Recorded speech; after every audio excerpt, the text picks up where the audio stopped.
پاکستان کی سرزمین کے اوپر شیعوں کے اجتماعی شعور کی تاریخ کیا ہے؟ آپ سب کو اچھی طرح سے یاد ہوگا کہ قیام پاکستان کے بعد شیعوں نے اجتماعی شعور کا مظاہرہ چھوٹی چھوٹی انجمنوں سے کیا۔ عزاداری کی انجمنیں یقیناً اپنے اپنے مقام پر، اپنی اپنی سطح پر ان انجمنوں کی بڑی اہمیت اس وقت بھی تھی، آج بھی ہے۔ اس کے بعد اجتماعی حوالے سے سب سے بڑی تحریک پاکستان کی سرزمین پر جو اٹھی ہے وہ شیعہ مطالبات کمیٹی کی شکل میں۔ علامہ سید محمد دہلوی علی اللہ مقامہ نے اس تحریک کا آغاز کیا کراچی سے سن 1963۔ ہمارا شعور اس وقت لڑکپن کی منزل میں تھا، لیکن ہم نے اس میں بھی جھنڈے اٹھا کے جلوسوں میں شرکت کی۔ رضویہ کالونی کے امام بارگاہ میں پاکستان بھر سے علماء تشریف لائے۔ پاکستان کی تاریخ میں شیعوں کی اجتماعی زندگی کے حوالے سے وہ پہلا شعوری اور اجتماعی قدم تھا، لیکن چونکہ ابتدائی منزل تھی لہذا کمیٹی کی شکل، شیعہ مطالبات کمیٹی، 3 مطالبات: نصاب الگ کرو دینیات کا، شیعہ اوقاف کے تحفظ کی گارنٹی دے دو، اور جو اوقاف ضبط ہو چکے ہیں واپس کر دیے جائیں، اور عزاداری کی راہ میں کوئی رکاوٹ نہ ڈالی۔ یہ 3 مطالبات تھے۔ جب علامہ سید محمد دہلوی مرحوم نے شیعہ مطالبات کمیٹی کی شکل میں شیعوں کو منظم کیا تو کیا آپ سمجھتے ہیں کہ مخالفت میں کوئی آواز نہیں تھی؟ بڑی بڑی آوازیں تھیں، بڑی بڑی شخصیتیں تھیں، اور اس دور میں میری طرح کے ضعیف الاعتقاد لوگ یہ بھی سمجھنے لگے تھے، اس وہم میں بھی مبتلا ہوتے تھے کہ بھائی اتنی بڑی بڑی شخصیتیں مخالفت میں ہیں، علامہ سید محمد دہلوی کامیاب کس طرح ہو سکتے ہیں؟ لیکن وہ کامیاب ہو گئے۔ تاریخ نے اپنا صفحہ پلٹا۔ اس وقت جن بڑی شخصیتوں کے حوالے سے سید محمد دہلوی کے مشن کا خطرہ لوگ محسوس کرتے تھے، آج تاریخ میں کہیں ان کا تذکرہ نہیں۔ اس عمرانی اصول کو یاد رکھیے، تاریخ میں صرف انہی کو بقا ملتی ہے، وہی نام ثبت ہوتے ہیں جو اس باتی طریقے سے آگے بڑھتے ہیں۔ رکاوٹیں ڈالنے کے لیے پھدکنے والوں کا نام وقتی طور پر تو سامنے آ سکتا ہے، لیکن تاریخ جو ہی اپنا صفحہ پلٹے گی کسی کو پتہ بھی نہیں ہوگا کہ کس نے مخالفت میں کیا بات کی اور مخالفین کے قد کاٹ کی کیا حیثیت تھی۔ یہ بہت بڑا مسلمہ عمرانی اصول ہے۔ یہ میں خدا کو گواہ کر کے کہتا ہوں، میں کسی پر چوٹ نہیں کر رہا ہوں، میں اصول بتا رہا ہوں آپ۔ آج یہ تو تاریخ نے بتا دیا کہ سید محمد دہلوی نے شیعہ نصاب دینیات کو الگ کرا کے دکھایا، عزاداری کے حوالے سے بہت سے تحفظات حاصل کرنے میں کامیاب ہو گئے۔ البتہ شیعہ اوقاف کے بارے میں پیش رفت نہ اس وقت ہوئی، نہ آج تاریخ میں اس کا کوئی ریکارڈ ہے، لیکن یہ تاریخ میں نہیں بتایا گیا کہ کس نے ان کی مخالفت کی تھی۔ لیکن پھر 1979 میں 79 میں ارتقائی دوسرا قدم اٹھایا گیا۔ مفتی جعفر حسین علی اللہ مقامہ نے وہ قدم اٹھایا۔ مفتی جعفر حسین علی اللہ مقامہ اٹھے، اسلام آباد میں کنونشن ہوا، ساری قوم ایک ہو گئی۔ جو حضرات اس وقت موجود ہیں انہیں یاد ہوگا، مخالفت میں آوازیں چھوٹی یا بڑی اس وقت بھی اٹھیں، لیکن وہ کون لوگ تھے کسی کو کیا معلوم۔ تاریخ بیکار ریکارڈ مرتب کرنے کے لیے نہیں ہوتی، تاریخ انسانیت کے لیے ایک مشعل ہے، انسان کو آگے بڑھانے کے لیے راستہ فراہم کرنا ہے۔ تاریخ میں مخالفت کرنے والے منفی عناصر کے لیے تاریخ کا صرف کوڑے دان موجود ہے۔ کوڑے دان اٹھا کے کوئی نہیں دیکھتا کہ اس کے اندر کیا ہے اور کیا نہیں ہے۔ غرض مفتی جعفر حسین آگے بڑھے، علامہ سید محمد دہلوی کے قدم کے بعد یہ دوسرا قدم تھا، نسبتاً ایک بڑا مقصد سامنے کہ پوری فقہ جعفریہ کے نفاذ کی بات کرنی ہے ایک بڑے مقصد کے لیے۔ لیکن تنظیمی طور پر ہم اتنے مضبوط نہیں تھے، تنظیمی طور کے اوپر، کیونکہ ہماری سیاسی تربیت نہیں تھی، ہم سیاسی کام کرنے کا تجربہ نہیں رکھتے تھے. ہم پاکستان بنانے کے بعد بھول گئے تھے کہ جس پاکستان کو ہم نے بنایا ہے اس میں کبھی ہمارے ساتھ ناانصافی بھی ہوگی، یہ ہم سوچ بھی نہیں سکتے تھے. تاریخی طور پر شیعہ قوم انتہائی جذباتی اور انتہائی زود باور ہے. تحریک پاکستان میں حصہ لے کے پاکستان کے لیے اپنا سب کچھ گنوا کے شیعہ اس خوش فہمی میں مبتلا ہو گئے تھے کہ یہ پاکستان جسے ہم نے بنایا ہے، اس پاکستان میں ہمارے اوپر کیا ظلم ہو سکتا ہے، ہمارے اوپر کیا زیادتی ہو سکتی ہے. اس خوش فہمی میں مبتلا تھے. اس خوش فہمی میں مبتلا ہونے کی وجہ سے ہمارے پاس نہ کوئی سیاسی کیڈر موجود تھا، نہ ہمیں سیاست کا کوئی تجربہ تھا. بحیثیت ملت افراد تھے بڑے بڑے، لیکن ملی سطح پر ہمارا کوئی نہ کیڈر تھا نہ تجربہ تھا. چنانچہ میں خود گواہ ہوں، اسلام آباد ہوٹل میں اس وقت علامہ مفتی جعفر حسین اللہ مقامہ، جن کے ساتھ خیبر سے لے کے کرگل تک کے سارے لوگ، کراچی سے کرگل تک کے سارے لوگ اکٹھے ہو گئے تھے. وہ 13 دن انتظار کرتے رہے اسلام آباد ہوٹل میں اس وقت کے مذہبی امور کے وزیر سے ملنے کے لیے. میں ساتھ ہوں، ملاقات نہیں. شیعہ بڑوں کے پاس جاتے تھے، شیعہ بڑے کہتے تھے نہیں آپ مسئلہ تو ہمیں بتائیں لیکن آپ نہ آیا کریں کیونکہ پھر ہماری ذرا بدنامی ہوتی ہے. ہم نے بڑے تلخ تجربات دیکھے ہیں، بڑی عجیب و غریب منظروں کو ہم نے طے کیا ہے. اور پھر مفتی جعفر حسین کی رحلت کے بعد شہید قائد نے ذمہ میں قیادت سنبھالی. انہیں ادراک ہوا اس بات کا کہ یہ شیعہ قوم کی توہین ہے کہ شیعہ قوم کا مسلم قائد ایک وزیر سے ملاقات کے لیے 13 دن انتظار کرے، وہ ملاقات نہ ہو. یہ ایک ملت کی توہین. لہذا توہین سے نکالنے کے لیے ہمیں سیاسی عمل میں حصہ لینا ہو، انہی کی زبان سیکھنی ہو، انہی کا انداز اپنانا ہوگا. 1987 میں قرآن و سنت کانفرنس میں اعلان ہوا کہ بھائی ہم صرف ووٹ دینے کے لیے پیدا نہیں ہوئے، ہم ووٹ مانگ بھی سکتے ہیں، کسی اور سے نہیں تو اپنے عوام سے تو ووٹ مانگ سکتے ہیں. مان لیجئے کہ ہم بہت زیرو سے سفر کا آغاز کرنے والی قوموں میں سے ہیں. جو قومیں تجزیہ اور تحلیل کے مقام پر اصل حقائق کو بھول جاتی ہیں وہ بعد میں بھی صحیح نتیجے تک نہیں پہنچ سکتی. شہید عارف حسین نے قرآن و سنت کانفرنس میں اعلان کیا کہ ہم سیاست میں حصہ لیں گے. چھوڑیے اس بحث کو کتنے لوگ قومی اسمبلی میں آئے، کتنے لوگ صوبائی اسمبلی میں آئے، کتنے لوگ سینیٹ میں آئے، اس بحث کو چھوڑیں. لیکن آپ کو سنا جانے لگا، آپ سے ملاقات کی از خود خواہشیں بھی ہونے لگیں. وزرائے اعظم نے چاہا کہ آپ ان سے ملاقات کریں، صدور چاہتے ہیں کہ آپ کی ملاقات، آپ کے رہبروں کی ملاقات ہو. ارتقائی منزل ہے، آپ سفر پوری یکسوئی کے ساتھ جاری رکھیں گے تو انشاءاللہ وہ دن بھی دور نہیں ہیں جب آپ کو برابری کے حقوق مل جائیں. وہم میں پڑے بغیر اپنی کمزوریوں کو سامنے رکھتے ہوئے، حقائق کو سامنے رکھتے ہوئے اگر ہم تجزیہ کرتے ہوئے آگے بڑھیں تو منزل انشاءاللہ دور نہیں. شیعوں کے اندر انہوں نے نقطہ اتفاق، یاد رکھیے بزرگوں کہ ہم اتحاد کی بہت باتیں کرتے ہیں اور تقریباً ہر بولنے والا اسی بات کے اوپر بیشتر ماتم کرتا ہے کہ ہماری زبوں حالی کا اصل راز عدم اتفاق ہے. اور یہ حقیقت بھی ہے. کسی بھی قوم کی زبوں حالی کا اصل راز اس قوم کے افراد کے درمیان عدم اتحاد و اتفاق ہی ہوتا ہے. لیکن میرا مشاہدہ یہ ہے کہ اتفاق کا نعرہ لے کر آنے والا ہر فرد اتفاق کے نام پر ایک نئے افتراق کا راستہ کھولتا ہے.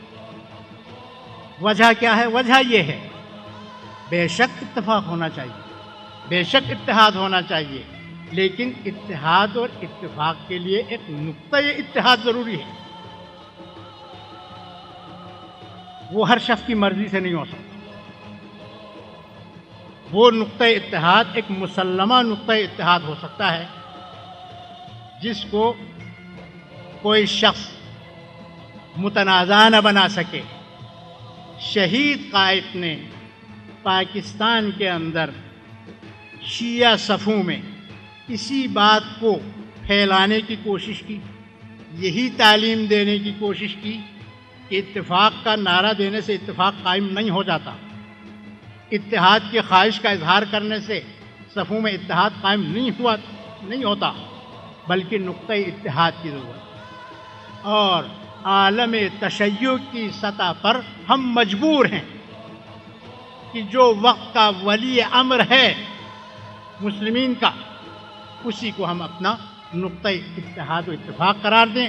اور اگر کسی ملک میں، کسی شہر میں اس ولی امر مسلمین نے اپنا کوئی نمائندہ مقرر کیا ہے تو اس کو سرپاس کرنے کی کوشش کر کے اتفاق کا نام نہ لیں. آپ کشتی میں سوراخ بھی کر رہے ہیں اور پھر ساحل پر کشتی کو پہنچانے کا دعویٰ بھی کر رہے ہیں. یہ دونوں باتیں جمع نہیں ہو سکتی. یہ شیعہ صفوں میں انہوں نے کنسپٹ کلیئر کیا کہ دیکھیے اتحاد کے لیے، اتفاق کے لیے ہر نعرہ باز کے پیچھے اگر آپ جائیں گے تو آپ اتفاق کے نام پر افتراق ڈالیں گے، اتحاد کے نام پر آپ شکست کو دعوت دیں گے. اتحاد کے لیے نقطۂ اتحاد چاہیے اور نقطۂ اتحاد تشیع کی سطح پر یہ ہے. شہید عارف حسین نے اتحاد بین المسلمین کے لیے بہت کچھ کیا، لیکن صرف علماء کی سطح پر. عوام کی سطح پر وہ بات نہ شیعہ عوام ہضم کر سکتے تھے، نہ سنی عوام ہضم کر سکتے تھے. صورتحال ہی پاکستان کی ایسی بنا دی گئی تھی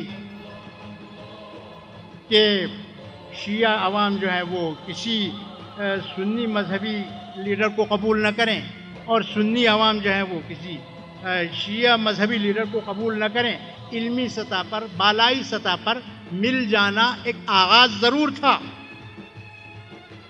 لیکن آپ کی قیادت نے جد و جہد کا سلسلہ جاری رکھا اس باتی طریقے سے، یہ سوچے بغیر کہ کون مجھے سرٹیفکیٹ دے رہا ہے اور کیا دے رہا ہے، کون میری تعریف کر رہا ہے اور کون نہیں کر رہا، کون میری کردار کشی کر رہا ہے اور کون نہیں کر رہا. ان تمام باتوں سے بے نیاز ہو کر پوری قوت سے اپنی سمت میں چلتے چلے جانے کا نتیجہ آج خدا کے فضل سے اس ارتقائی شکل میں سامنے آیا ہے کہ چند دن پہلے راولپنڈی کے لیاقت باغ میں عوامی جلسہ ہوا جہاں وہابیوں نے ساجد نقوی زندہ باد کے نعرے لگائے. عوام نے. یہ ارتقائی ہے نا، ارتقائی منازل طے ہوتی چلی جا رہی. ایسا کیوں ممکن ہوا؟ ایسا اس لیے نہیں ہوا کہ وہابیوں کے دل میں کسی نے ڈال دیا، وہابیوں کو کسی نے تعویذ گھول کر پلایا، نہیں. سیاسی عمل جاری رکھا، حقائق بیان کرنے کا سلسلہ جاری رکھا، ان کے ساتھ روابط کا سلسلہ جاری رکھا. آج متحدہ مجلس عمل میں 6 جماعتیں، آپ کافی ارتقائی منزلوں کی طرف بڑھ رہے ہیں. اللہ کے فضل سے مایوس ہونے کی بالکل ضرورت نہیں.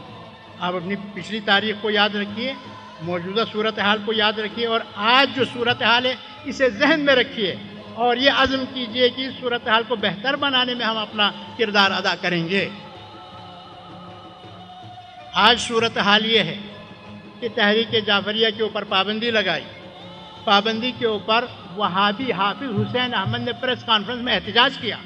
حافظ حسین احمد جو سینیٹ کا ممبر بھی رہا ہے کہ ان کو ملی یکجہتی کے لیے کام کرنے کی سزا دی گئی. تحریک جعفریہ کا دہشت گردی سے کیا تعلق؟ قاضی حسین احمد نے 22 جولائی کو صدر کے ساتھ جو ملاقات ہوئی اس میں کہا جناب ہم تو آپ کی صدارت کو ہی نہیں مانتے، لہٰذا آپ کی صدارت کے کسی اقدام کو ہم درست تسلیم نہیں کرتے.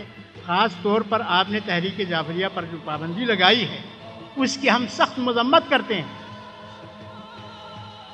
تو صدر کو یہ کہنا پڑا ہاں ان کے ساتھ زیادتی ہوئی ہے، لیکن میں آئندہ ان کے راستے میں کوئی رکاوٹ نہیں ڈالوں گا۔ اس بات کو آپ لائٹ اس لیے نہ لیں بزرگان محترم کہ پاکستان میں شیعوں کا سب سے بڑا مسئلہ ہے کیا؟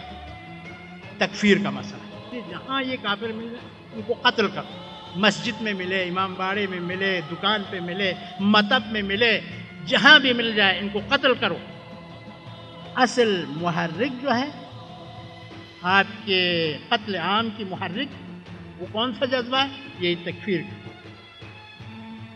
جب آپ کسی کو کافر سمجھیں گے اور کافر کے بارے میں آپ کو یہ آپ کے علماء نے یہ تعلیم بھی دی ہو کہ یہ اس قسم کے کافرین کو جہاں بھی آپ قتل کریں گے آپ جنت میں چلے جائیں گے، تو کیا آپ کے دل میں کسی ایسے کافر کو قتل کرنے کا شوق نہیں ہوگا؟ نوجوانوں کے ایک گروپ کو برین واش کر کے اس بات کے اوپر آمادہ کیا ہے، تو تکفیر اس کی بیس ہے۔ آج متحدہ مجلس کے 6 ممبران کو، یعنی شیعوں کو چھوڑ کے باقی 5 کو صدر کی طرف سے ملاقات کی دعوت آتی ہے۔ یہ آپ کی سیاسی پیشرفت بتا رہا ہوں میں آپ کو۔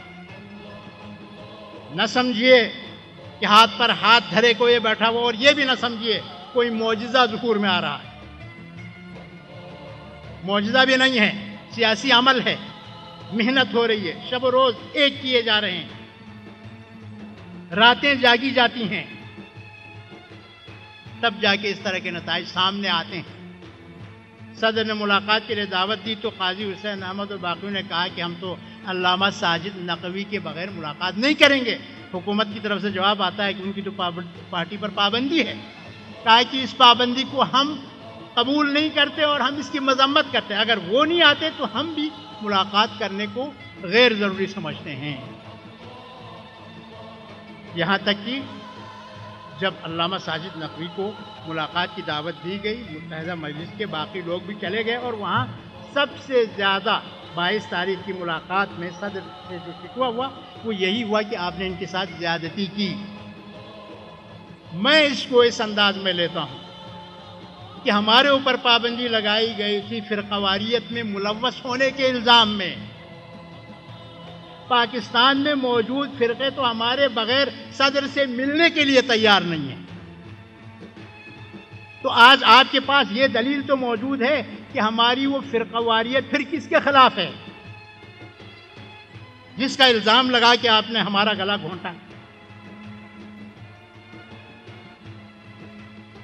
اہل حدیث اسی میں موجود ہیں، دیوبندی اس میں موجود ہے، بریلوی اس میں موجود ہیں، مقلد موجود، غیر مقلد موجود۔ پھر وہ کون سے فرقے ہیں جن کے ساتھ ہماری کوئی متشدد قسم کی لڑائی ہے اور جس کی بنا پر آپ نے ہمارے اوپر پابندی لگائی؟ اس متحدہ مجلس عمل میں آپ کے سیاسی رول نے گویا آپ کی سچائی کو باہر کر دیا کہ واقعی اگر اس گروہ میں فرقہ وارانہ شدید جذبات پائے جاتے تو مد مقابل فرقے تو یہی تھے، سب سے پہلے احتجاج کرنے والے تو یہی تھے، اور پھر اسی آڑ میں آپ کا جو سب سے بڑا مطالبہ تھا، جو موقف تھا، وہ بھی خود بخود ہی تسلیم ہو گیا کہ جہاں تک سپاہ صحابہ کا تعلق ہے یہ ایک گروہ ہے دہشت گردوں کا، یہ کسی فرقے کی نمائندگی نہیں کرتا، یہ اہل حدیث کا نمائندہ نہیں، اہل حدیث کی جماعت یہ الگ موجود ہے، یہ دیوبندیوں کے نمائندے نہیں ہیں۔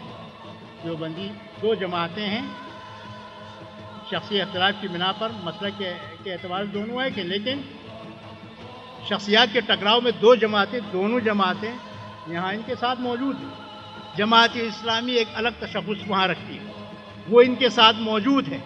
تو واقعی یہ ایک ایسا ٹولہ ہے جو کسی مذہبی جماعت کی نمائندگی نہیں کرتا۔ تو بس برادران گرامی، یہ پاکستان کی اس وقت کی صورتحال ہے۔ میں اپنی ذمہ داری سمجھتا ہوں، پوری ذمہ داری کے ساتھ یہ کہتا ہوں، میں کسی شخصیت کے لیے بحیثیت شخصیت کام کرنے کا قائل نہیں ہوں، لیکن اس سے زیادہ اس بات کا بھی قائل نہیں ہوں کہ قوم برسوں کی محنتوں کے بعد ایک شخصیت کو تیار کرے اور میں اٹھ کے اس شخصیت کو بت سمجھ کے توڑنا اپنا فرض سمجھوں، میں اس بت شکنی کو بھی حرام سمجھوں۔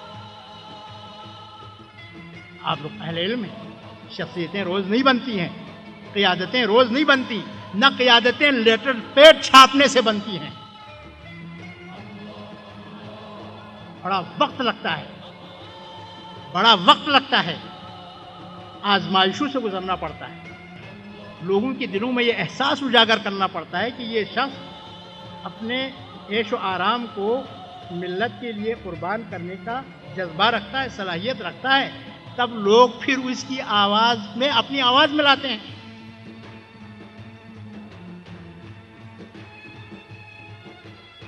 اس لیے میں اللہ کا شکر ادا کرتا ہوں، آپ کو بالکل حالات کا جو نقشہ بتایا جاتا ہے وہ درست نہیں ہے۔ قوم میں ماضی کے مقابلے میں اس وقت اتفاق و اتحاد زیادہ ہے، انتشار نہیں ہے۔ علامہ سید محمد دہلوی مرحوم سے لے کے مفتی جعفر حسین مرحوم تک کس کی مخالفت نہ کی لوگوں نے۔ آج ان مخالفین کی فہرست کوئی نہیں بناتا، اس کو بیکار کام سمجھتا ہے ہر شخص، لیکن ان قائدین کا نام قوم کے میرٹ لسٹ پر ایک سنہری فہرست بنی ہوئی ہے۔ جب بھی قوم کا تذکرہ ہوگا علامہ سید محمد دہلوی کا تذکرہ ہوگا بحیثیت قائد ملت جعفریہ۔ جب بھی قوم کا تذکرہ ہوگا مفتی جعفر حسین کا تذکرہ ہوگا، جب بھی تذکرہ ہوگا قوم کا شہید قائد کا تذکرہ ہوگا، اور جب بھی تذکرہ ہوگا علامہ ساجد نقوی کا تذکرہ ہوگا۔ محنت کی ہے، دن رات ایک کر کے۔ شاید کسی کے ذہن میں آئے کہ جماعت کی بیساکھی پیسہ ہے، بھائی اب تو جماعت پر پابندی بھی لگ گئی، اب تو جماعت انہیں آگے نہیں بڑھا رہی، اب تو وہ انفرادی حیثیت میں کر رہے ہیں جو کچھ بھی کر رہے ہیں۔ صدر کے ساتھ ملاقات کرتے ہیں، صدر سے مطالبات کرتے ہیں، احتجاج کرتے ہیں، قومی موقف بیان کرتے ہیں، اب تو وہ انفرادی حیثیت میں کرتے ہیں۔ ہاں، جو دوسری حیثیت ہے ولی فقیہ کے نمائندے کی، آپ حضرات سے زیادہ کس کے اوپر یہ حق عائد ہوتا ہے کہ آپ اس ادارے کو زیادہ سے زیادہ اجاگر کریں؟ کیا اس کی کوئی اہمیت نہیں ہے؟ کیا ولی امر مسلمین کی ہماری زندگی میں کوئی اہمیت نہیں ہے؟ اور اگر ولی امر مسلمین کی اہمیت ہے اور ہونی چاہیے، رہبر معظم کی اہمیت ہے اور ہونی چاہیے، تو پھر اس کا جو بھی نمائندہ ہے، جو بھی ہے، الف ہے، بے ہے، جیم ہے، اس کی بھی اہمیت ہونی چاہیے۔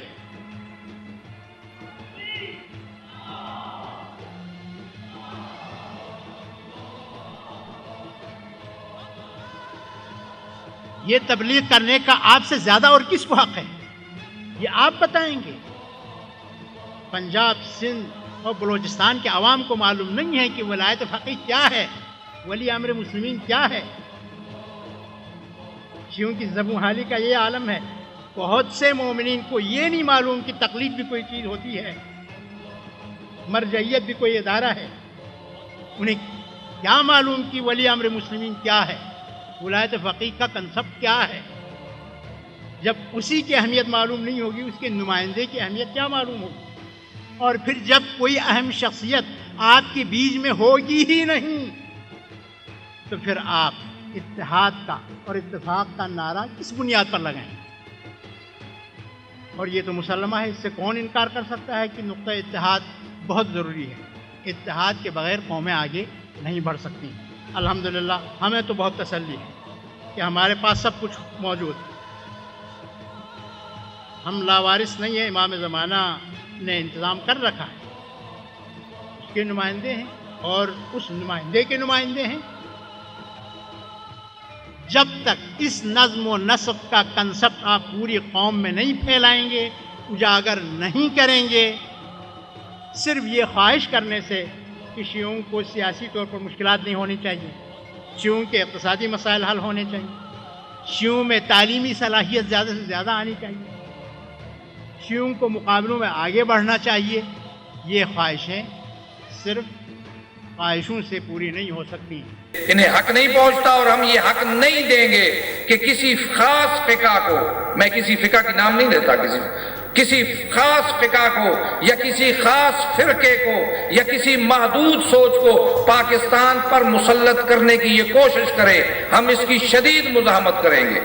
ہم نے اگر گزشتہ انتخابات میں کسی جماعت کا ساتھ دیا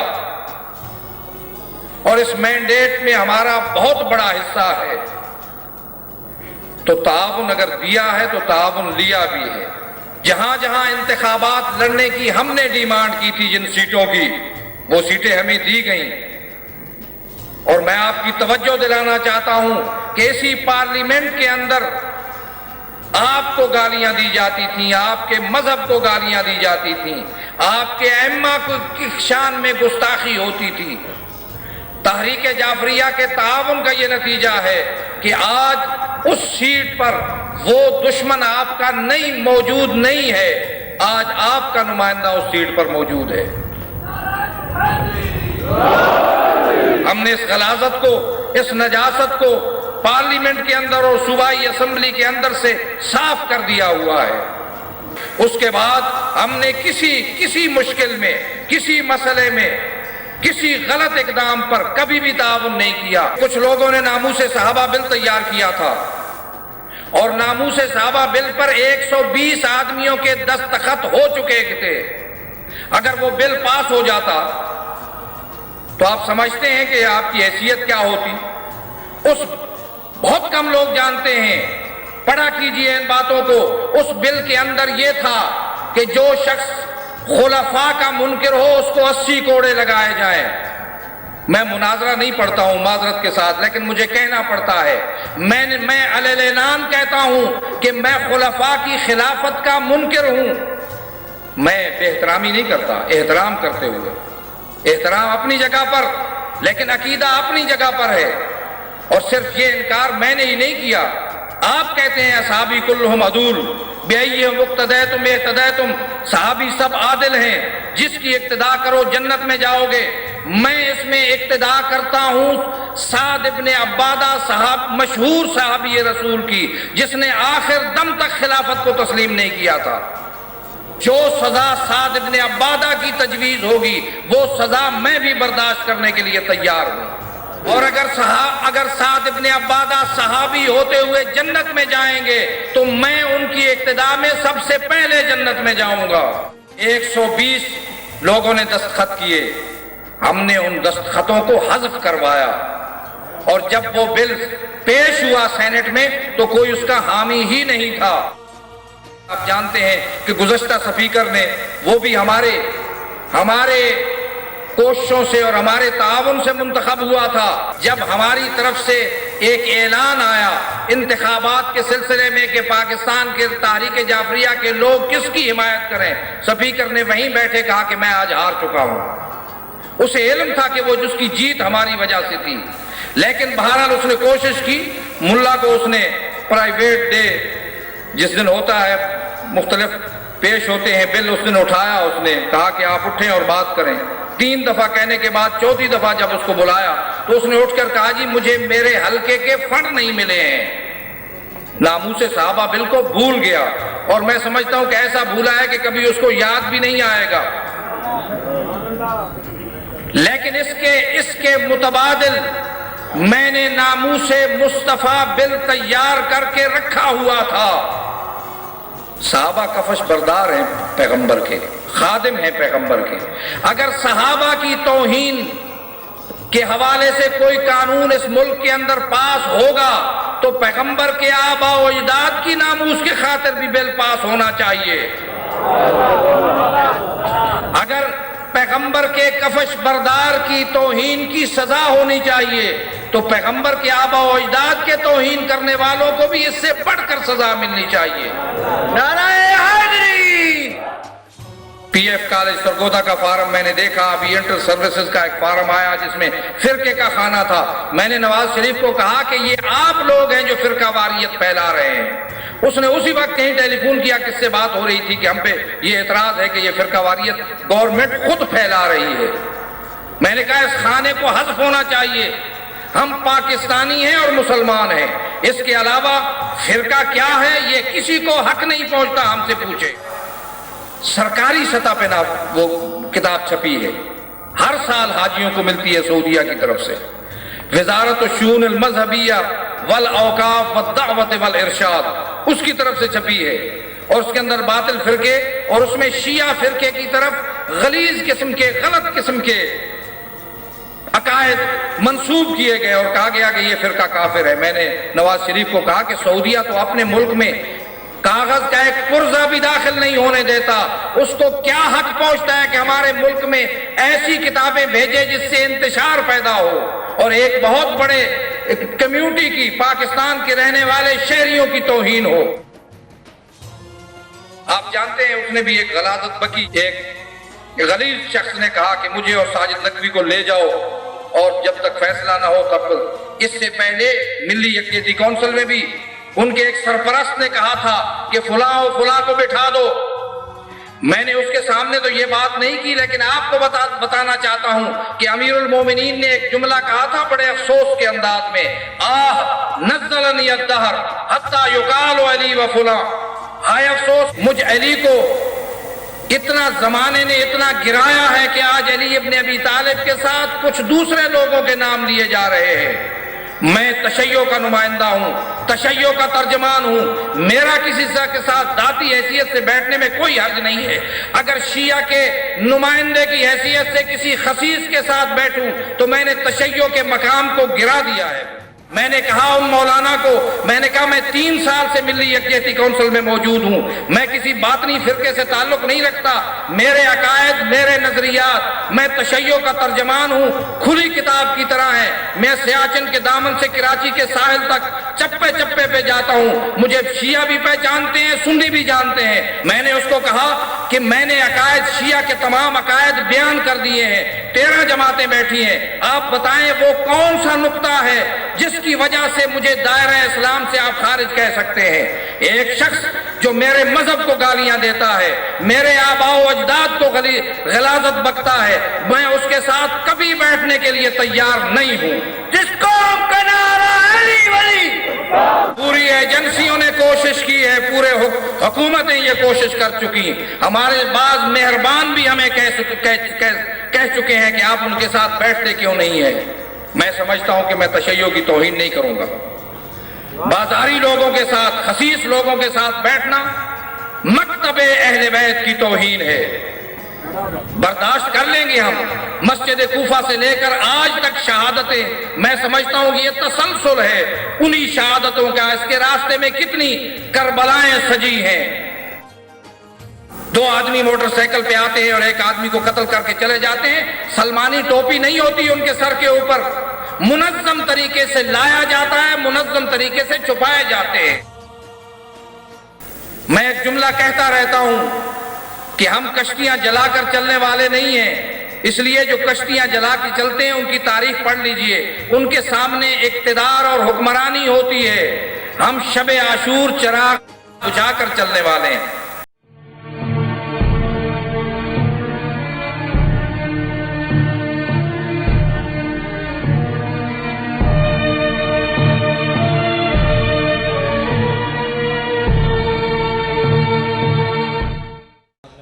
اپنی جگہ لوں گا یہ کہہ کر کہ ہمیں باپ نصیب ہے، یہ ملت بے پدر نہیں ہے، یہ امت بے سرپرست نہیں ہے۔ جن کے پاس باپ نہ ہو وہ کہیں اور جائیں، جن کے پاس علامہ ساجد نقوی جیسا باپ موجود ہے انہیں کہیں جانے کی ضرورت نہیں ہے۔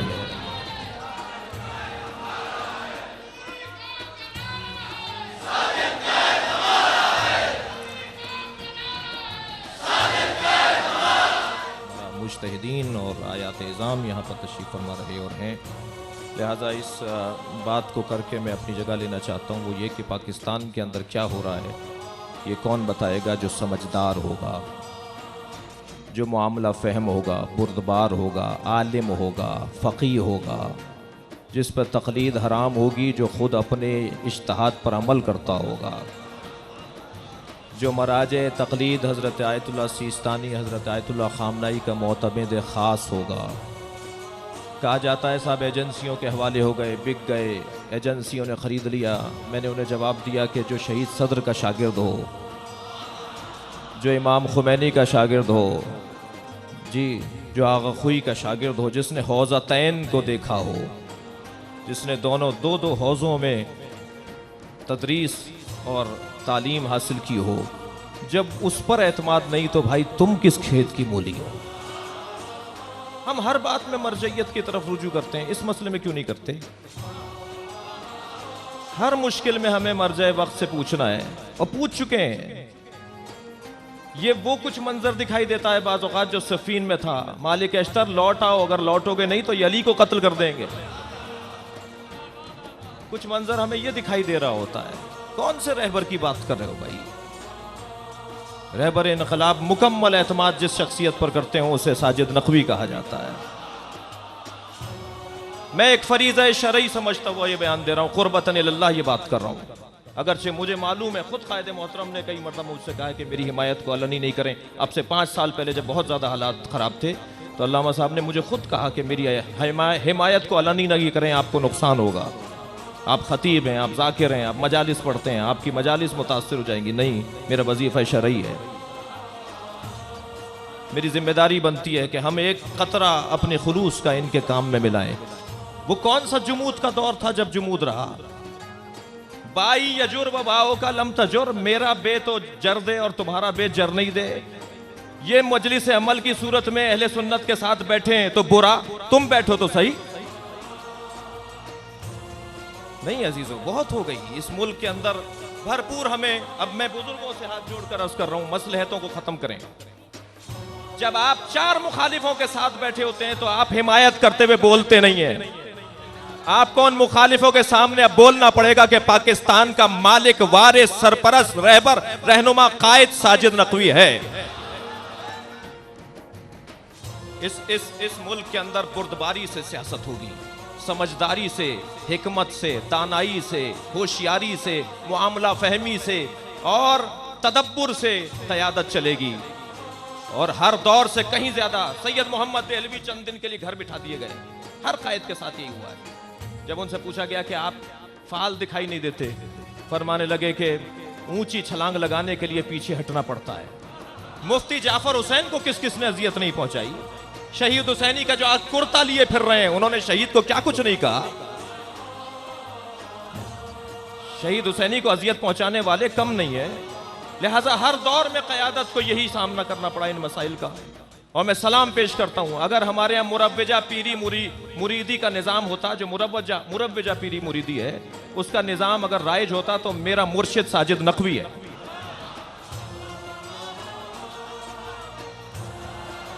دعوت دے رہا ہوں مخالفین کو، کوئی فہرست مرتب کرو کہ ایک مذہبی قائد کے اندر کیا صفات ہونی چاہیے۔ ایک فہرست مرتب کریں قرآن اور حدیث کی روشنی میں کہ ایک رہنما میں، مذہبی رہنما میں کیا صفات ہونی چاہیے۔ دعوت دے رہا ہوں، میں ثابت کروں گا سب سے زیادہ اہل ترین فرد اگر کوئی ہے تو ساجد نقوی ہے۔ اگر آپ کہتے ہیں کہ صاحب فلاں مسئلہ اور فلاں مسئلہ، تو میرے عزیزو اعتماد کرنا پڑے گا، ورنہ ملک ہمارے ہاتھ سے چلا جائے گا۔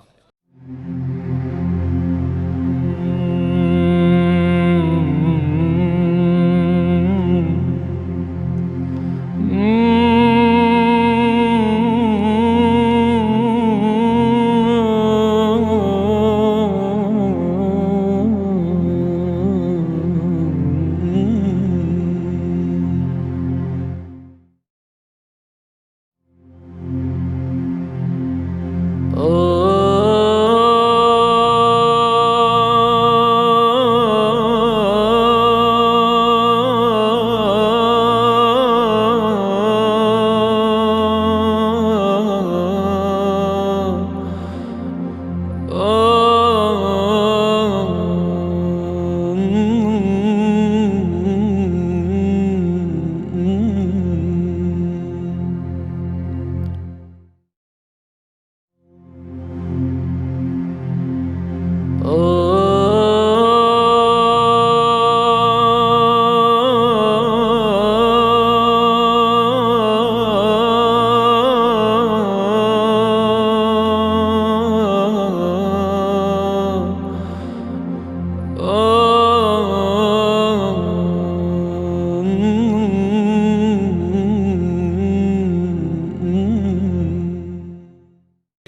بر صغیر ہے ہمارا، یہ ایک مارکیٹ ہے فرقوں کا.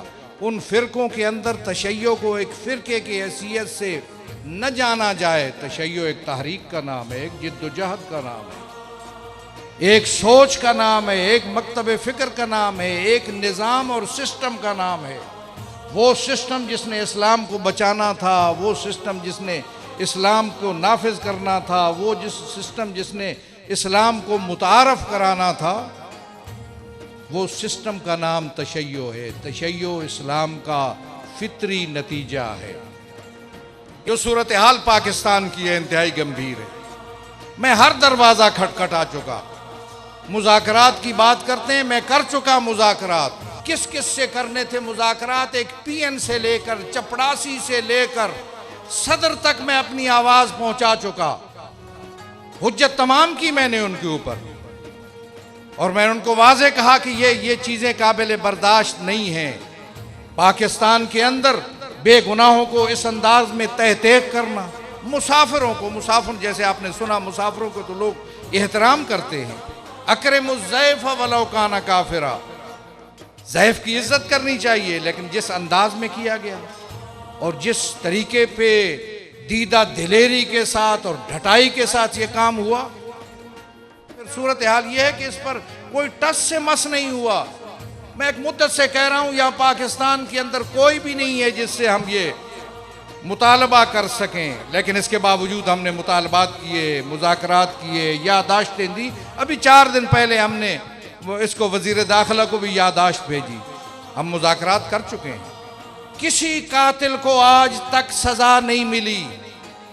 اتنے سال گزر گئے، اتنے لوگ مارے گئے، شہید کیے گئے، ایک قاتل کو بھی تختہ دار پر نہیں لٹکایا گیا. میں یہ سمجھتا ہوں کہ ہماری ڈیمانڈ یہ ہے کہ جتنے بھی قاتل ہیں ان واقعات میں آپریشن کیا جائے، ان کے خلاف، قاتلوں کے خلاف، اور قاتلوں کو جلد منظر عام پر لایا جائے.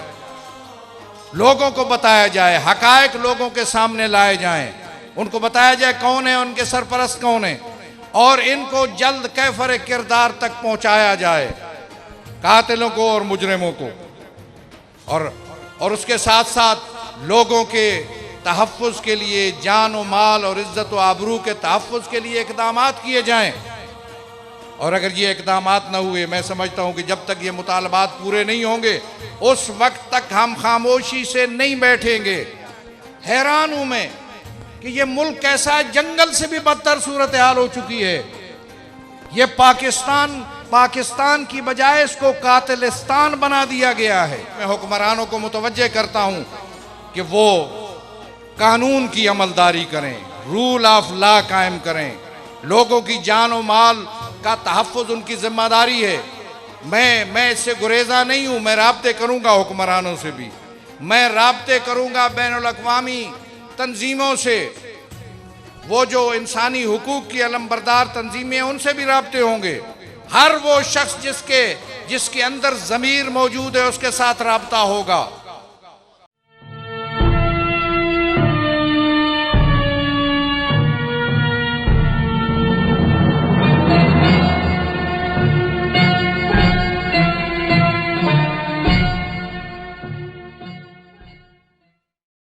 چھوڑ دیجئے ان بیچاروں کو جو کہتے ہیں جی تنظیم نہیں ہے، فلاں نے کیا کچھ کیا، کیا نہیں کیا. انہیں حالات کا پتہ ہی نہیں ہے. وہ جانتے نہیں. کچھ تو ایسے ہیں جن کو دھوکہ دیا جاتا ہے، کچھ دیدہ و دانستہ ان مجبور ہیں، فی قلوبہم مرض، اس کی وجہ سے وہ دھوکہ دیتے ہیں اور سادہ لوگوں کے ذہن پہ ایک بات لاتے ہیں. لیکن ان سے یہ پوچھئے کہ آج تک پاکستان کے کسی ایک کونے میں اگر کوئی مسئلہ پیش آیا تو وہ تنظیم ہی کے ذریعہ حل ہوا. وہ کون سی تنظیم تھی جس کے ذریعہ حل ہوا؟ تشیع کے حقوق کا تحفظ ہوا. بہت لمبی تفصیل میں نہیں جانا چاہتا. تشیع کے حقوق کا تحفظ ہوا. تشیع کے خلاف ہونے والی سازشوں کو پاؤں تلے روندا گیا. وہ کون سی تنظیم تھی جس نے یہ کام کیا؟ یہ قومی پلیٹ فارم ہے، یہ ملی پلیٹ فارم ہے، یہ قومی دھارا ہے.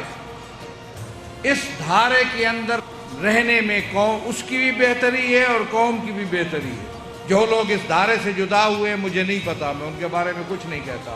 میں کوئی زیادہ پریشان نہیں ہوں، میں کسی مشکل میں نہیں ہوں کہ ہر بات کو زیر بحث لاتا پھروں. بہت سے ہوئے، میں اب کی بات نہیں کرتا، میں تو بہت سے کئی سالوں سے میں دیکھ رہا ہوں ٹکڑیوں میں اور گروہوں میں بٹ کے جدا ہوتے ہیں، وہاں کھڑے ہو کر پھر میرے ساتھ اتحاد کی بات کرتے ہیں. یہ کیسا تضاد ہے؟ جدا خود ہوئے اور مجھے اتحاد کی دعوت دیتے ہو. جو کچھ تنظیمیں تھیں، کچھ گروہ تھے، جدا ہوئے تھے، ہوئے جدا. انہوں نے کہا جی وہ ان کے ساتھ اتحاد، وہ بھی نعرہ لگتا رہا ان کے ساتھ اتحاد ہونا چاہیے. میں نے کہا میں نے تو کسی کو جدا نہیں کیا، نہ کسی کو ہم نے جدا کیا، نہ کسی کے سامنے روڑے اٹکائے، نہ کسی کے سامنے رکاوٹیں کھڑے کی، کسی کو موضوع بحث ہی نہیں لاتا. مجھے اپنے اوپر اتنی قدرت ہے کہ میں اگر چاہوں تو صفحہ ذہن سے محو کر دیتا ہوں. میرے ذہن سے وہ محو ہو چکے.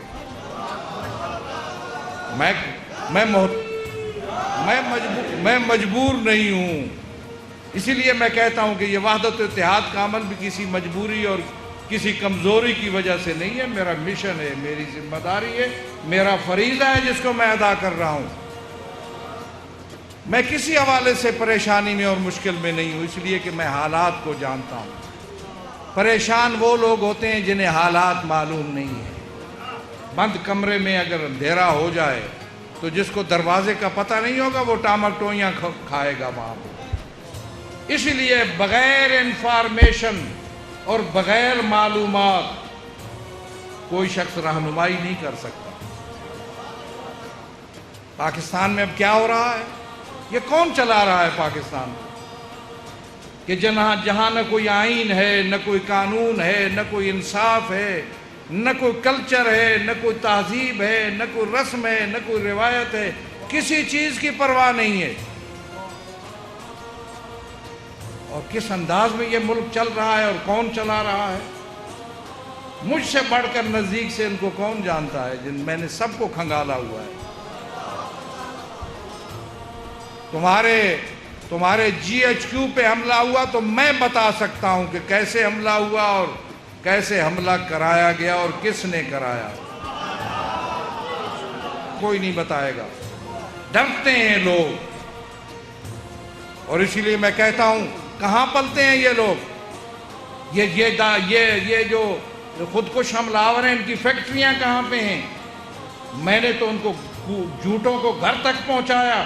ڈیڈ باڈی دی ایک خودکش حملہ آور کی، اور ایک زندہ خودکش حملہ آور دیا ڈی آئی خان نے. دینے والا بیچارہ مارا گیا، وہ نوجوان جو باصلاحیت تھا اور جو خودکش حملہ آوروں کے سلسلے میں اس کو ٹریننگ تھی، اس نے پکڑا اور ظاہر ہے پولیس کو ہی دینا تھا. ڈیڈ باڈی بھی پولیس کو دی، اور رات کو 3 بجے پولیس کے قبرستان سے ڈیڈ باڈی نکال کر لے جائی گئی.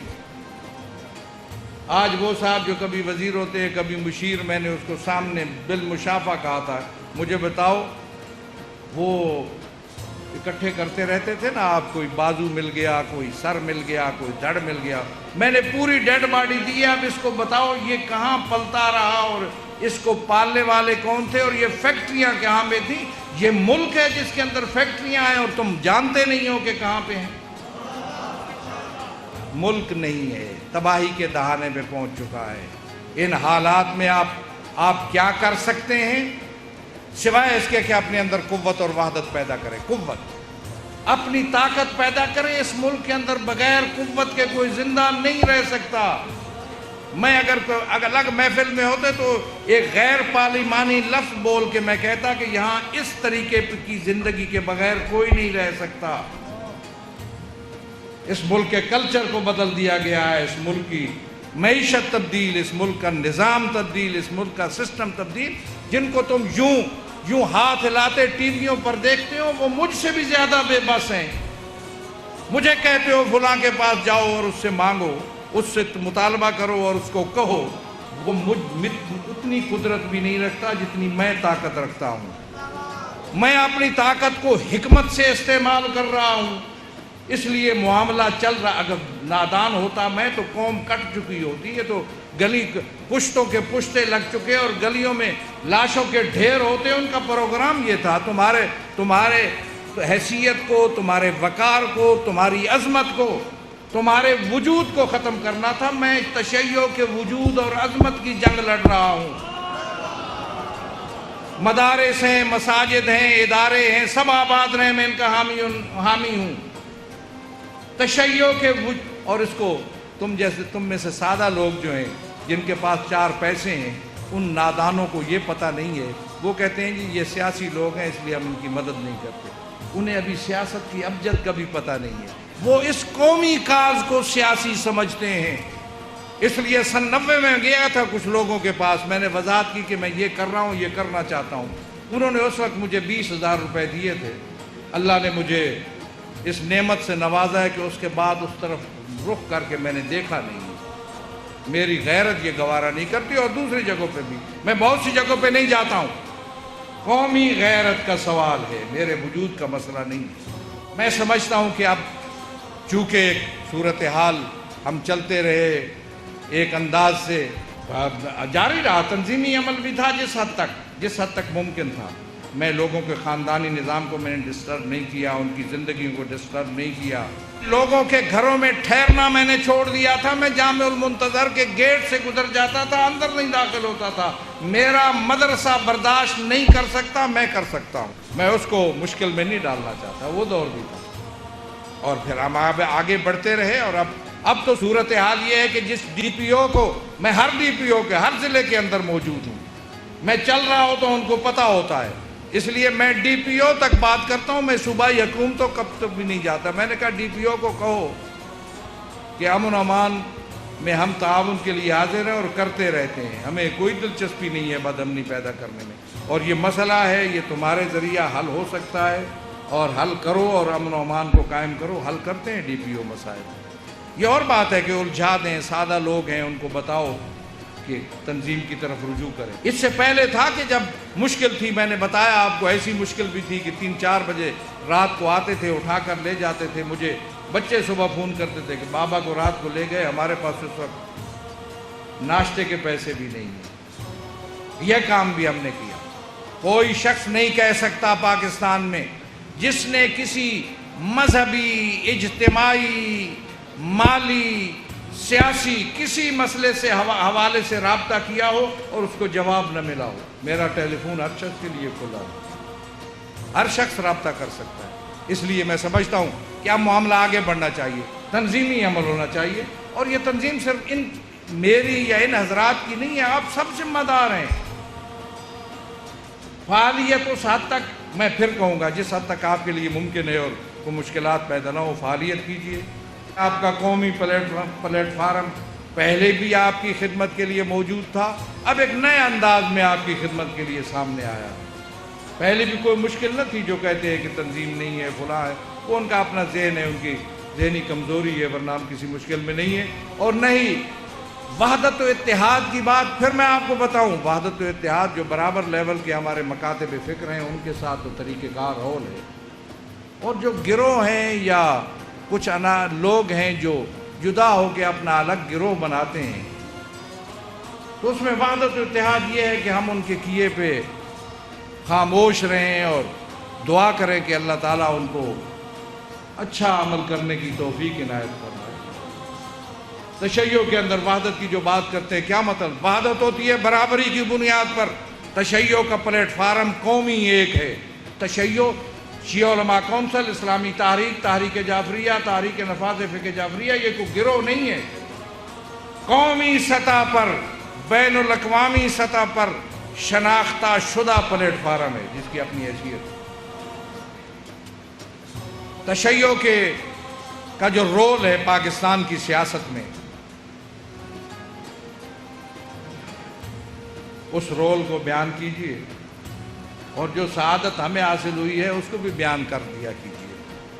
وحدت و اتحاد کو عملی طور پر قائم کرنے کی سعادت ہمیں ملی، سیاسی میدان میں قدم رکھنے کی اور آپ کے اماموں کو سینٹ تک پہنچانے کی سعادت بھی ہمیں ملی۔ اگر ایک طرف رخ کیا تو وہ تخت نشین ہوئے، اگر رخ موڑا تو وہ ان سے تخت نے منہ موڑ لیا، یہ سعادت بھی ہمیں نصیب ہوئی۔ اب بہت سی باتیں چھوڑ دیجیے، ان باتوں کو، میں اپنی بات نہیں کرتا، یہ پلیٹ فارم کی بات ہے۔ قوت و طاقت اس دور میں سیاسی عمل سے آتی ہے، سیاسی عمل کے ذریعہ طاقتیں پیدا ہوتی ہیں۔ مذہبی عمل جتنا بھی بڑھا لیں، جتنا بھی اپنے آپ کو طاقتور کر لیں، اس سے آپ سازشوں کا مقابلہ نہیں کر سکتے، اس سے حقوق کے تحفظ کو قائم نہیں رکھ سکتے، پھر حقوق پہ ڈاکے پڑتے ہیں، پھر سازشیں اٹھتی ہیں، پھر گروہوں کی سرپرستیاں ہوتی ہیں۔ سیاسی عمل میں ہوں گے تو ایک ایسی قوت ہوگی جو پشتیبان ہوگی آپ کی مذہبی قوت کی، اور اس طریقے پہ آپ نے حقوق کا بھی تحفظ کریں گے، عظمت تشیع کا بھی تحفظ کریں گے۔ اور یہاں میں کہہ دوں کہ ہم نے عظمت تشیع کا تحفظ اس انداز میں کیا، یہ بھی سعادت ہمیں نصیب ہوئی کہ مین سٹریم کے اندر تشیع آ کر بیٹھی، مین قومی دھارے کے اندر تشیع موجود ہے، اور وہ لوگ جو تشیع کو گالیاں بکتے تھے، جو تشیع کے خلاف غلیظ نعرے، غلیظ فتوے لگاتے تھے، ان کو گندگی کے ڈھیر پر ہم نے کھڑا کر دیا۔ کتنا سرمایہ صرف ہوا یہاں، پاکستان کی اسٹیٹ اور ریاست کا سرمایہ، جس سے ان گروہوں کو اٹھانے کی کوشش کی گئی۔ ادھر انقلاب اسلامی کو زک پہنچانا تھی، ادھر تشیع کو کمزور کرنا تھا، ادھر تشیع کی حیثیت اور عظمت کو کم کرنا تھا ان گروہوں کے ذریعہ۔ آج ان گروہوں کا عشر دیکھیے کہ ملی یکجہتی کونسل کے اندر میں نے واضح الفاظ میں کہا کہ میں تکفیریوں کے ساتھ نہیں بیٹھوں گا، اور آپ کو میں بتا دوں کہ پہلی لسٹ دیکھیے، اس لسٹ میں تکفیریوں کا نام بھی تھا۔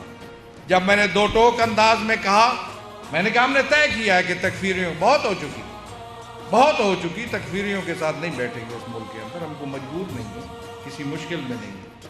پھر آئیے وہاں آ کر جب اجلاس ہوا تو اجلاس میں بھی میں نے یہ بات کی، میں نے کہا میں تکفیریوں کے ساتھ نہیں بیٹھوں گا، اگر اس کو اس انداز میں چلانا ہے، تکفیری نہیں ہوں گے تو ہم ساتھ ہیں، ورنہ ہم چھوڑ دیں۔ مجھے ملی یکجہتی کونسل یا مجلس عمل ہو یا فلاں، اس ملک کے اندر کسی سہارے کی ضرورت نہیں ہے، میں اس ملک کا طاقتور حصہ ہوں۔ میں کسی مشکل اور کسی پرابلم میں نہیں رہا، اور نہیں تشیع کی بات کر رہا ہوں میں۔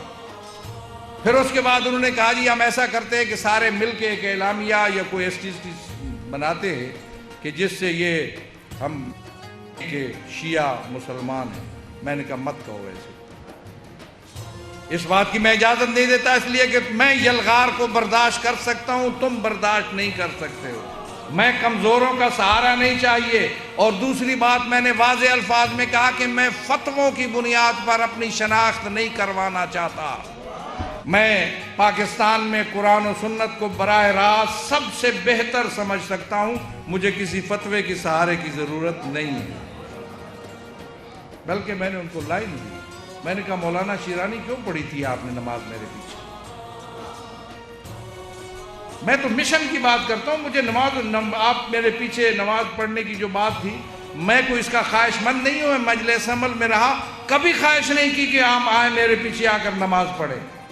کہنے والے کہتے بھی تھے، لیکن مجھے چونکہ مشن سے غرض تھی، اس لیے کہ وہ جب واویلا کرتے ہیں، جب غلیظ بکتے ہیں ان کے خلاف اور ان کے نکاح توڑنے کی بات اور کیا کیا فتوے دیتے ہیں، تو یہ بیچارے برداشت نہیں کر سکتے۔ میں نے تو ان کو برداشت پہ کیا اور مکھی کی طرح ان کو نکال کر باہر پھینک بھی دیا۔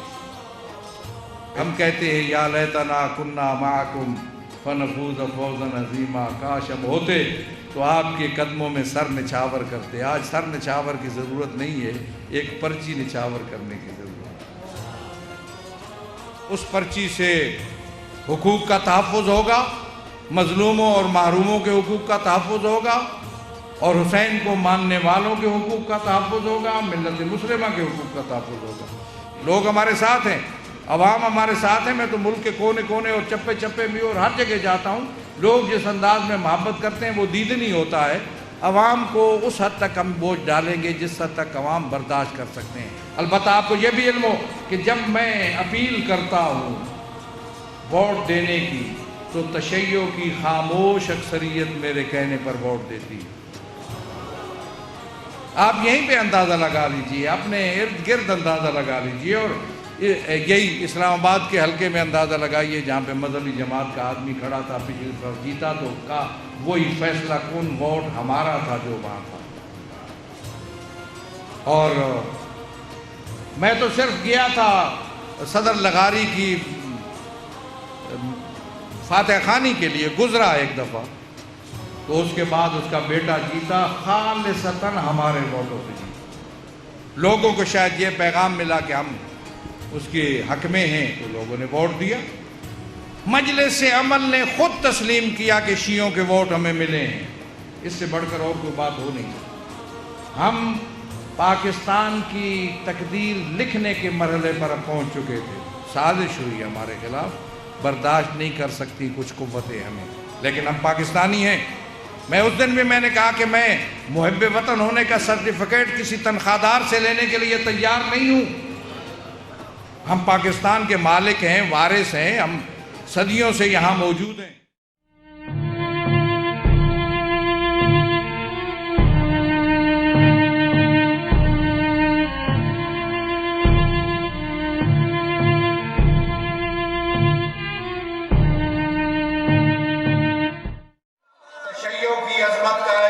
عظمت کی ایک جھلک ہم نے اسلام آباد میں لی۔ میں نے چند دن پہلے ایک محفل میں کہا تھا کہ مجھے علماء کرام کو یا مومنین کو بلانے کے لیے نہ کسی پوسٹر کی ضرورت ہے، نہ کسی اشتہار کی ضرورت ہے۔ میں جیسے ان کی خدمت میں ہمہ وقت حاضر ہونے کی کوشش کرتا ہوں، ان کی محبتیں بھی ہمارے اپنے مشن کے ساتھ ہیں۔ میں اپنی بات نہیں کرتا،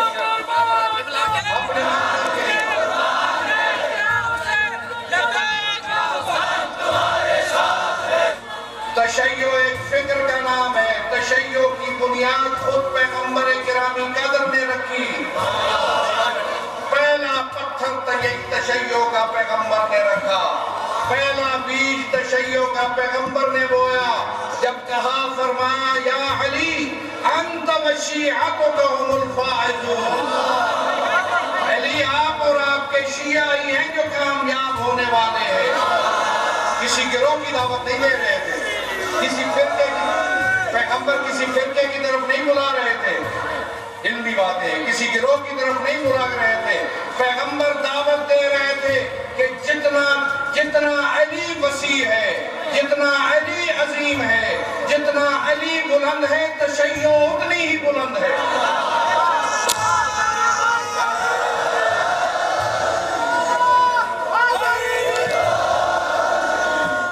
دشمن مشترک کے مقابلے میں ہدف مشترک کے لیے امت مسلمہ کو صف آرا کرنا یہ ہماری ذمہ داری ہے۔ وحدت امت ہمارا فریضہ اور ذمہ داری ہے، اس لیے کہ یہ وحی الہی کا حکم ہے، اور میں اس خاندان سے تعلق رکھتا ہوں نسباً و نسبتاً و عقیدتاً جہاں یہ وحی الہی نازل ہوئی ہے۔ اس لیے میں نصیحت کروں گا، دو ٹوک انداز میں کہوں گا کہ ایسا کوئی کام، ایسی کوئی بات مت کہو جس سے نفرتیں پیدا ہو، ایسی کوئی بات جس سے کسی مسلک و مکتب کی توہین ہوتی ہو، اس سے گریز کرو، مت کرو ایسی بات جس سے کسی مسلک و مکتب کی توہین ہوتی ہو۔ یہ ہماری تعلیم ہے، آل محمد کی سیرت کا تقاضا یہ ہے، اس لیے یہ فریضہ ہے۔ اور میں سمجھتا ہوں جہاں خیرپور کے حالات ایک مدت سے خراب چلے آ رہے ہیں، میں امید کرتا ہوں کہ انتظامیہ اپنی غلطیوں کو اور زیادتیوں کو درک کرے گی اور ان کا ازالہ کرے گی۔ ہمیں کوئی مجبوری نہیں ہے، کوئی مشکل نہیں ہے، مہذب لوگ ہیں، قانون پسند شہری ہیں۔ ہم نے کبھی لا قانونیت کا راستہ اختیار نہیں کیا، ہم لا قانونیت کے خلاف آواز اٹھا رہے ہیں۔ ہم کہتے ہیں کہ بلا امتیاز قانون کو نافذ کرو، جو بھی لا قانونیت کا راستہ اختیار کرتا ہے اس کو قانون کے حوالے کرو اور اس کو کیفر کردار تک پہنچاؤ۔ یہ ہمارا مطالبہ ہے اور ہم نے ہمیشہ اس طرف توجہ دلائی ہے۔ میں اس توقع کے ساتھ نیا بات بول رہا ہوں کہ انتظامیہ اور پولیس اس شہر کے امن و امان کے لیے اپنی زیادتیوں پر غور کر کے ان کے ازالے کی کوشش کریں گی۔ میں کسی ایک بات کی بات نہیں کر رہا ہوں، میں تمام وہ مسائل جو جہاں موجود ہیں سب کی بات کر رہا ہوں۔ اور اس کے بعد میں سمجھتا ہوں میں اپنے ساتھیوں کو، عزیزوں کو، بزرگوں کو، سب کو اس بات کی طرف متوجہ کروں گا، گزارش کروں گا کہ وہ انتظامیہ اور پولیس کے ساتھ تعاون کے لیے اپنا ہاتھ بڑھائیں اور ان کے ساتھ قانون کی عملداری میں تعاون کریں، اپنے حقوق سے ایک انچ بھی پیچھے نہ ہٹیں۔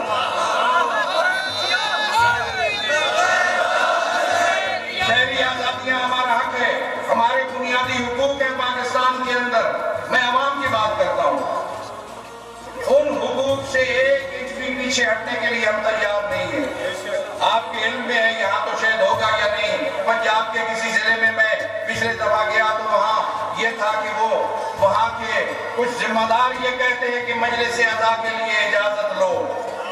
میں نے واضح اعلان کیا کہ مت لو اجازت مجلس اعضاء کی۔ میں نے ایک جملہ اور کہا کہ اجازت لینے والا مجرم۔ مجلس اعضاء کو دنیا کا کوئی قانون نہیں روک سکتا، میرا بنیادی حق ہے، میرا شہری حق ہے۔ میں شہری آزادیوں پر کوئی سودا بازی کرنے کے لیے تیار نہیں ہوں۔ ایک صوبے کے وزیر اعلیٰ سے جب میں نے بات کی کہ میں تصور نہیں کر سکتا کہ اس ملک کے اندر مجھے مجلس اعضاء کے لیے اجازت لینے کی ضرورت ہو، مختلف جگہوں پہ مسائل ہیں، اس نے کہا کمیٹی بنا دیتے ہیں۔ میں نے کہا میں اپنے حقوق کو کسی کمیٹیوں کے رحم و کرم پر چھوڑنے کے لیے تیار نہیں ہوں۔ پاکستان کا آئین مجھے حق دیتا ہے، پاکستان کا قانون مجھے جو حق دیتا ہے وہ مجھے ملنا چاہیے۔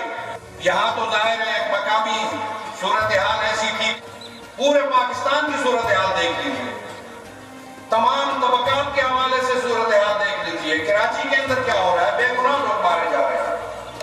آج اگر 2010 کے سانحہ عاشورہ کی تحقیقات ہوتی اور حقائق منظر عام پر لائے جاتے تو کراچی کے اندر امن یقینی ہوتا۔ میں اس وقت سے کہہ رہا ہوں کہ لاؤ حقائق سامنے لاؤ، کون لوگ تھے یہ؟ قرآنی اوراق کے اندر بم نصب کرنا اور کیمرے جو ہے وہ جام کر دینا، یہ کون سے لوگ تھے جن کے پاس اتنی طاقت تھی کہ قرآنی اوراق میں جب بم نصب کیا اس بکس میں تو سی سی ٹی وی کیمرے جو ہے وہ بھی انہوں نے جام کر دیے۔ پھر کہتے ہو کہ آزاداروں نے مارکیٹیں جلائی۔ میں کہتا حقائق لاؤ، حقائق منظر عام پہ۔ اگر کوئی یہ کہے، اگر حقائق یہ کہیں کہ اس بم کے پھٹنے سے پہلے مارکیٹیں جل رہی تھی، خاص لباس کے لوگ خاص کیمیکل لے کر اس مارکیٹوں کو جلانا انہوں نے شروع کر دیا تھا اور یہ بم یہاں بلاسٹنگ بعد میں ہوئی، تو پھر کیا کرو گے؟ حقائق نہیں بتائے جاتے۔ کتنی زیادتی ہے، درندگی ہوتی ہے چلاس کے اندر۔ پہلے کوہستان کے اندر، کوہستان جو صوبہ سرحد کا حصہ ہے، میں وزیر اعلیٰ سے ملا اور میں نے اسے رپورٹ مانگی اور وہ دے کر رہا۔ اور پھر چلاس کے اندر لوگوں کو ذبح کیا گیا، ان کے چہرے مسخ کیے گئے۔ وہاں آج تک آپریشن نہیں ہے۔ آج اٹھا ہے طویل ترین کرفیو تاریخ کا گلگت کے اندر سے۔ جہاں واقعہ ہوتا ہے وہاں آپریشن کے لیے جانے کے لیے تیار نہیں ہے، اور جہاں معمولی سا کو واقعہ ہوا اس کو 15 دن کرفیو کی نظر کر دیا۔ قتل عام ہو رہا ہے اس ملک کے اندر، خاص کر تشیع کا۔ میں سب کی بات کرتا ہوں، بہت سی باتیں ہیں جن میں سمجھتا ہوں انتظامیہ اور پولیس کچھ نہیں کر سکتی۔ جہاں حکمران بے بس ہیں، بہت سے ایسے معاملات ہیں۔ وہ کون لوگ ہیں؟ ان کو پالنے والے کون ہیں؟ ان کی پشت پر کون ہے؟ اتنا بڑا نیٹ ورک اس پاکستان کے اندر قائم اب تک کیسے ہے؟ کیا کر رہا ہے پاکستان؟ پاکستان کی ریاست نے مجھ سے وعدہ کیا تھا، مجھ سے میرے آباء و اجداد سے کہا تھا کہ میں تمہارے تمہاری جان کا، تمہاری مال کا، تمہارے عزت و آبرو کا تحفظ کروں گی۔ میں پوچھتا ہوں کہاں ہے ریاست پاکستان؟ میں سوالیہ نشان لگاتا ہوں ریاست پاکستان پہ۔ مجھے پاکستان کی اسٹیٹ یہ جواب دے، ریاست پاکستان کی ذمہ داری بنتی ہے کہ یہ جواب دے کہ یہ قتل عام اس ملک کے اندر کیوں ہے؟ دھماکوں سے، ان شہادتوں سے ڈرانے والے اس بات سے باز آ جائیں، ہم ڈرنے والے نہیں ہیں۔ میں کئی مرتبہ کہہ چکا کہ بستر مرگ پر ایڑیاں رگڑ رگڑ کر مرنا موت ہے، برحق ہے۔ اس کو حق ہے وہ نہ کہو، یہ بھی موت ہے اور برحق ہے۔ سعادت مند ہے وہ شخص جس کو حسین کے راستے میں موت آئے۔ اور کربلا والوں نے جو نمونے ہمارے لیے پیش کیے، میں سمجھتا ہوں اس سے بڑھ کر اور کوئی نمونہ نہیں ہو سکتا۔ ہم پر قرض ہے اس بات کا کہ ہم اس قتل عام کو روکیں۔ ایک نمونہ ہم نے پیش کیا اسلام آباد کے اندر، اور یہ دوسرا نمونہ ہے جو ہم خیر پور کے اندر پیش کر رہے ہیں۔ اس سے بڑا اقدام ہوگا اس ملک کے اندر، اس ملک کی ہر چیز جام ہو جائے گی۔ تیار